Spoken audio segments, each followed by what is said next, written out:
partirai ce matin d'une histoire apocryphe, inventée, qu'importe. Donc c'est Jésus qui est avec ses disciples et qui leur propose une journée de pérégrination pour aller à la rencontre des habitants d'un village et en cours de route d'enseigner. Et avant de se mettre en route, Jésus dit à ses disciples, prenez une pierre avec vous. Alors certains disciples prennent des grosses pierres avec eux, et puis il y a l'apôtre Pierre qui lui réfléchit en disant la journée risque d'être longue, donc ce que je vais faire, c'est que je vais prendre une toute petite pierre. Il ne nous a pas demandé, il ne nous a pas précisé quant à la taille pour faire le choix de la pierre, et donc il prend une petite pierre. Donc la matinée se passe, bien sûr c'est extraordinaire, de beaux enseignements, de belles rencontres, mais voilà, ils avancent à un rythme assez soutenu, tout le monde est fatigué. À midi, eh bien Jésus dit « Asseyez-vous, ouvrez vos sacs ». Et là, ils ouvrent leurs sacs pour constater un miracle. Que s'est-il passé?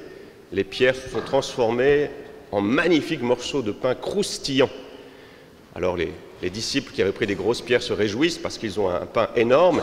Et Pierre ouvre son sac et c'est tout petit, un tout petit morceau. Alors il commence, ah bah, si j'avais su. Donc le repas est vite expédié pour Pierre, pour les autres ça prend un peu plus de temps. Il dit, on repart, on se remet en route, mais avant de vous remettre en route, prenez une pierre. Alors Pierre se dit, ah, je me suis fait avoir une fois, je ne vais pas me faire avoir deux fois. Et donc là, il prend vraiment une très grosse pierre qu'il a peine à caser dans son sac et il se met en route. Pendant toute cette après-midi, il salive déjà en pensant à ce pain qu'il va enfin pouvoir manger. Donc la journée se passe, on est le soir, le temps du repas est tout proche. Et là, de nouveau, Jésus dit, arrêtons-nous quelques instants et jetez vos pierres dans la rivière. Pierre et les autres disciples jettent les pierres dans la rivière, ils s'attendent à voir un miracle et il ne se passe rien du tout. Et Jésus dit, remettons-nous en marche. Alors Pierre maugré, on dit, mais qu'est-ce que c'est que ça? Je me suis fait avoir.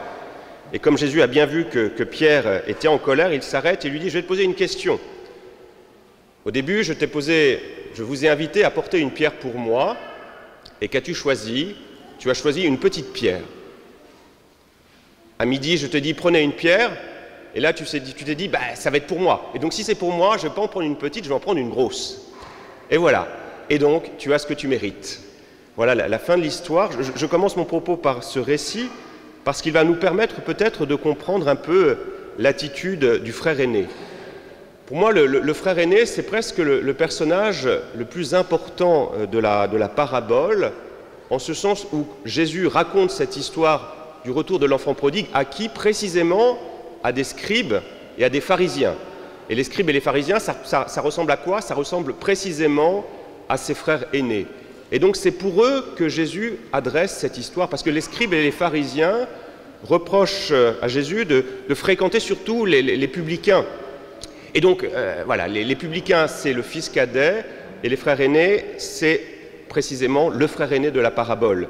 Donc je crois que c'est vraiment eux qui sont pointés dans notre page d'évangile, et je crois que nous aussi, dans une certaine mesure, enfin en tout cas moi, je me reconnais bien dans ce frère aîné. Et quand je lis ce texte, pendant longtemps, j'ai eu du mal à le comprendre parce que je trouvais que ce n'était pas juste. Voilà, le frère aîné, il a travaillé, je me mettais un peu à sa place, et je me disais, ben voilà, le Christ est un peu sévère. J'avais à peu près le même sentiment avec la parabole des ouvriers de la dernière heure. Je trouvais ça pas juste.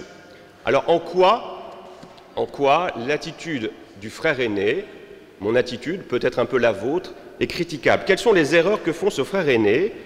J'en vois plusieurs. La première, c'est que peut-être le frère aîné a ce sentiment de supériorité vis-à-vis de son frère cadet. Il se trouve vraiment meilleur, et peut-être que dans une certaine mesure, voilà, il a quelques qualités que son frère plus jeune n'a pas, au moins au départ, hein. Il faut imaginer la souffrance de ce père quand ce fils cadet lui a demandé la part d'héritage. Généralement, à quel moment touche-t-on l'héritage? À la mort. Donc s'il demande l'héritage, ça veut dire quoi? Ça veut dire que dans son cœur, il souhaite, dans une certaine mesure, que son père soit déjà mort. Donc c'est quand même, quand on est parent, c'est pas très agréable. Deuxième erreur, deuxième difficulté qu'a dû traverser certainement ce père de famille, c'est qu'à l'époque, la fortune était surtout, avant tout, une fortune foncière Donc quand il s'agit de donner des liquidités à un enfant, qu'a dû faire le père, à votre avis? Il a dû quoi? Il a dû vendre des terres. Et on peut imaginer la difficulté que ça a pu représenter pour lui quand on doit vendre voilà, de manière un peu urgente du terrain. Eh bien, on ne le vend pas forcément aux meilleures conditions, c'est peut-être pas le bon moment. Donc voilà, cette condition difficile qu'a dû traverser ce père de famille, et sa bonté, on peut déjà l'admirer au passage. Et donc voilà, voyant ça, ce jeune se dit, ben, moi quand je me regarde, je suis quand même nettement supérieur. Et on peut deviner là une forme de condescendance. Le pape François aime bien les néologismes, je l'ai souvent dit, il dit que parfois nous-mêmes, chrétiens, nous balconnons, c'est-à-dire nous regardons du haut, nous contemplons de haut, en nous disant on est quand même bien meilleur que les autres. Et je crois que ce sentiment de supériorité, cette condescendance est caché dans le cœur de ce frère aîné. Même si, de fait, il y a des choses qui sont bonnes, mais ces choses bonnes lui donnent ce sentiment de supériorité, et ce n'est pas forcément juste. Et là encore, on pourrait presque se dire que si ce frère aîné a toujours été condescendant avec son frère cadet, eh bien c'est peut-être l'une des raisons qui a amené ce frère cadet à vouloir partir. Je ne sais pas, on peut imaginer en tout cas. Et ça nous, voilà. Et nous-mêmes, si on balconne, si on regarde ceux de l'extérieur d'en haut, est-ce qu'on ne risque pas aussi de faire fuir ou d'empêcher ceux qui sont à l'extérieur de rentrer, hein? Je crois que ça interroge beaucoup notre attitude, hein. Si on se sent nettement supérieur aux autres, eh bien les autres vont se rendre compte qu'on les trouve inférieurs et ils ne vont pas forcément venir. Donc vraiment, première conversion à vivre, essayer de chasser ce sentiment de supériorité. La deuxième erreur qu'a commise notre frère aîné, c'est que ces bonnes actions qu'il a faites, tout le temps qu'il a passé avec son père, eh bien ça a été pour lui, dans une certaine mesure, l'occasion de s'acheter cette part d'héritage. Pour qui a-t-il travaillé? C'est l'histoire que je vous ai racontée au début. Est-ce qu'il a travaillé pour son père, pour faire prospérer l'affaire familiale, ou n'a-t-il pas plutôt travaillé pour lui en disant « je vais faire grossir cette affaire de telle sorte que, à la mort de mon père, je récupérerai quelque chose de beaucoup plus important ». Et je crois que c'est fondamentalement cela. Et on peut imaginer que ce frère a dû peut-être se dire dans son cœur « vivement que papa meure pour que je puisse tout récupérer ». Et en ce sens, son attitude n'est peut-être pas si éloignée de celle de son frère cadet. Il ne travaille pas pour son père, il travaille vraiment pour lui. Il est là, c'est ce que je vous disais aussi dimanche dernier, il a une attitude un peu d'homme d'affaires. C'est ce qui parfois nous arrive aussi en tant que croyants, hein. Nous offrons au Seigneur nos prières, nos efforts de carême, et à la fin de ce carême, nous allons essayer de toucher les dividendes de ce que nous avons fait. Nous ne sommes plus dans la logique du don, nous sommes dans une logique marchande, et nous essayons de négocier avec le Seigneur notre salut en disant « je l'ai bien mérité, c'est à moi, c'est mon travail, tu ne peux pas ne pas me combler de tes bénédictions, de tes grâces. » Vous voyez ce rapport un peu marchand. Donc là aussi, je crois que c'est une erreur de ce frère aîné. Troisième erreur, certainement, c'est que voilà, on ne sent pas la joie dans son cœur. Et c'est peut-être une de ses graves fautes. Il a vécu ces années de travail avec son papa un peu comme une obligation, comme un investissement. Alors il en a bavé pour se dire « je savourerai le moment venu le fruit de mon travail ». Et je crois que là aussi c'est une erreur, et c'est parfois une erreur que nous faisons nous-mêmes, croyants. Nous faisons plein d'efforts en disant « voilà, et puis on touchera là encore les récompenses dans la vie éternelle ». Alors que la récompense, finalement, elle est déjà donnée dans la vie de foi, hein. C'est parce que la joie de nous retrouver, de savourer cette foi chrétienne, hein. Cette joie, le Seigneur veut nous la donner certes dans la vie éternelle, mais il veut déjà nous combler de cette joie dans la vie quotidienne, hein. Dans ces rassemblements tous les dimanches, quand vous vous retrouvez en famille, même dans les moments difficiles, eh bien c'est peut-être aussi pour nous l'occasion de voir où se cache cette joie qui peut se donner aussi dans les moments difficiles. En tout cas, voilà, sentir que Jésus est là à nos côtés. Et je crois que cette joie-là, le fils aîné ne l'a pas perçue. Quatrième erreur qu'a fait ce frère aîné, je crois qu'il se méprend sur la justice divine. Pour lui, Dieu est en quelque sorte un comptable. À la fin des temps, il va dresser un bilan. Il y aura un actif, un passif. Pour le fils cadet, le passif est très important. Et il regarde, autre image d'un bilan, mais ou l'image d'une balance, je l'ai souvent dit, il regarde de quel côté penche la balance. Si la balance a trop de passif, eh bien ça veut dire quoi? Ça veut dire que on est condamné. Et de fait, à cette aune-là, le fils cadet est vraiment condamné parce qu'il a que du passif, il n'a plus que des dettes. L'actif qu'il avait, la part d'héritage, il a consommé de manière non raisonnable. Et donc, il y a quasiment que du passif, il n'y a plus d'actif.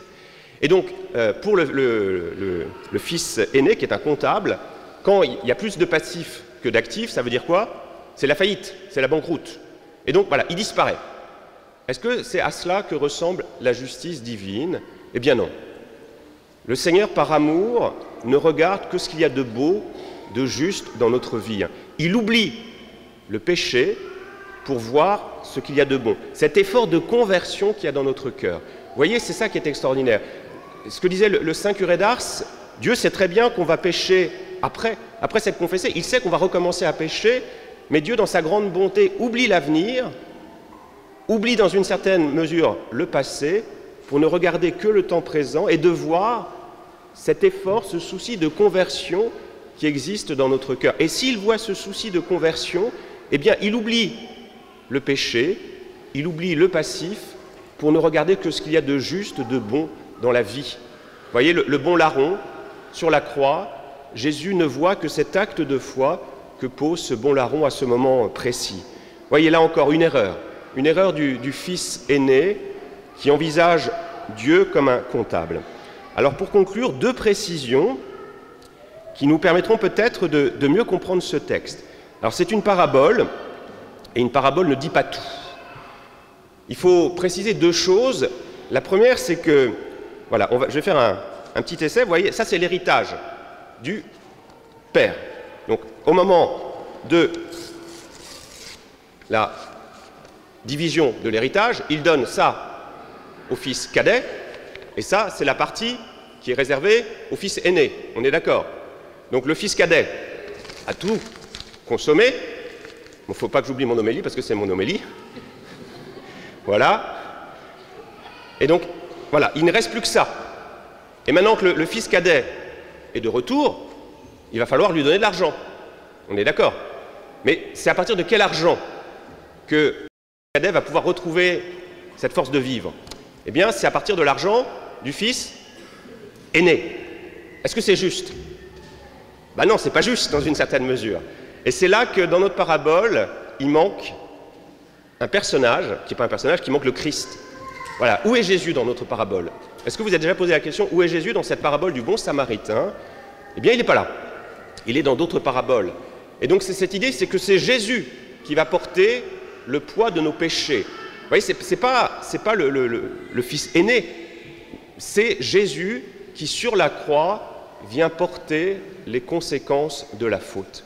Et je crois qu'il faut rajouter peut-être dans cette page d'évangile, ou la compléter par d'autres paraboles, pour un peu mieux comprendre, pour se dire, ben oui, finalement ça marche, c'est pas si injuste que cela, parce que la conséquence de ce mal, c'est fondamentalement Jésus qui la prend sur ses épaules au moment de la croix. Et puis deuxième chose, et je conclurai vraiment là-dessus, c'est que on se méprend parfois sur cette réconciliation, sur ce pardon.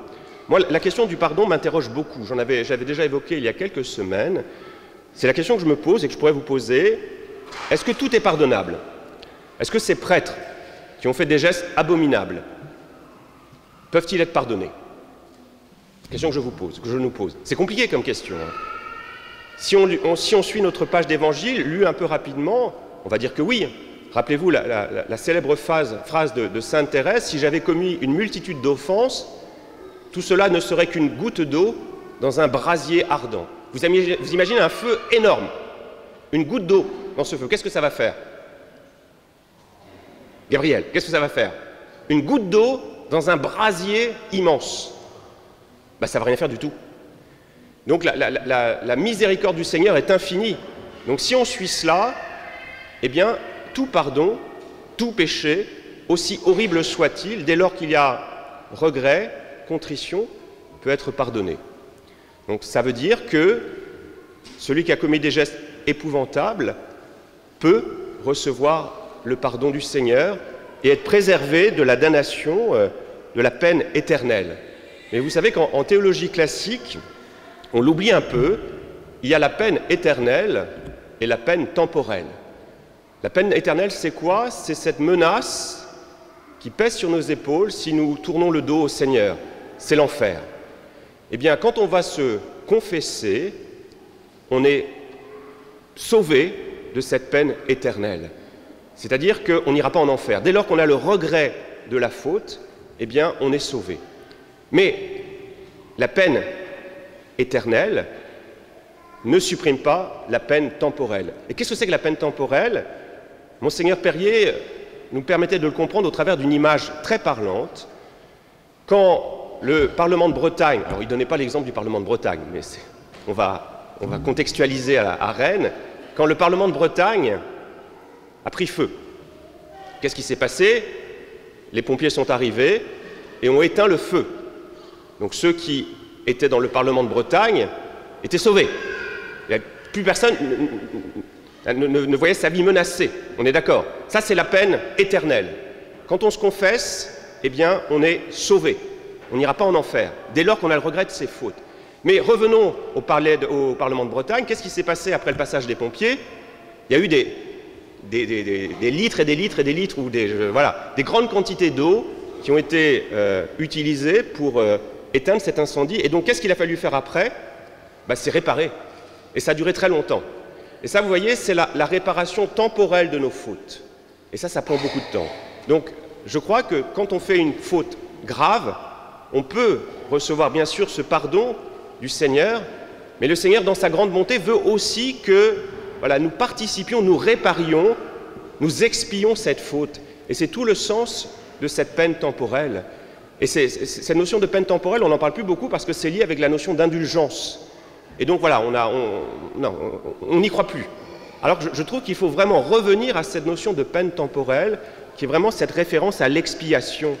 Et je crois que dans notre page d'évangile, le pardon n'est pas si simple que cela pour le fils cadet. Certes, il va être pardonné, mais il va encore lui appartenir le devoir de réparer temporellement sa faute.